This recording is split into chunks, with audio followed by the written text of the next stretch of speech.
পবিত্র কুরআনুল কারীমে যে সকল লোকদেরকে সরাসরি আল্লাহ অভিশাপ দিয়েছেন, শুনে নিন তাদের কয়েকজনের কথা। প্রথমে এক নম্বরে রয়েছে, বললেন আল্লাহ রাব্বুল আলামিন বলেন, ধ্বংস হোক তাদের যারা মানুষের পিছনে অপবাদ রটায়। সূরা হুমাযার 1 নম্বর আয়াত। 2, ধ্বংস হোক তারা যারা আন্দাজে কথা বলে। সূরা আয-যারিয়ার আয়াত নম্বর 10।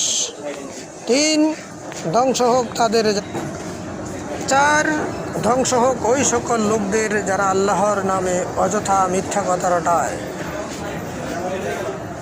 5, ধ্বংস তার যেই সকল মানুষ অপর মানুষের সামনে এবং পিছনে অপবাদ রটায়। সূরা হুমাযার 1 নম্বর আয়াত।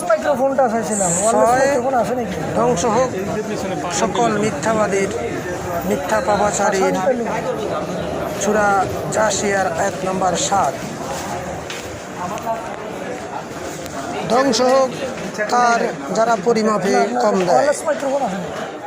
সুতরাং সম্মানিত ভিউয়ার্স, হে জিন ও ইনসান, জেনে নাও যে আল্লাহ রাব্বুল আলামিন তাদেরকে অভিশাপ দিয়েছেন, তাদের ধ্বংস হওয়ার কথা বলেছেন।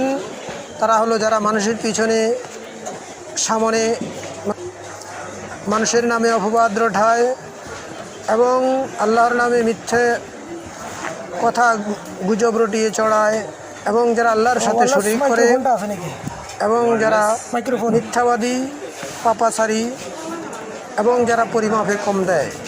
সুতরাং এদেরকে আল্লাহ রাব্বুল আলামিন যে ধ্বংস হওয়ার কথা বলেছেন, প্রত্যেক মানুষ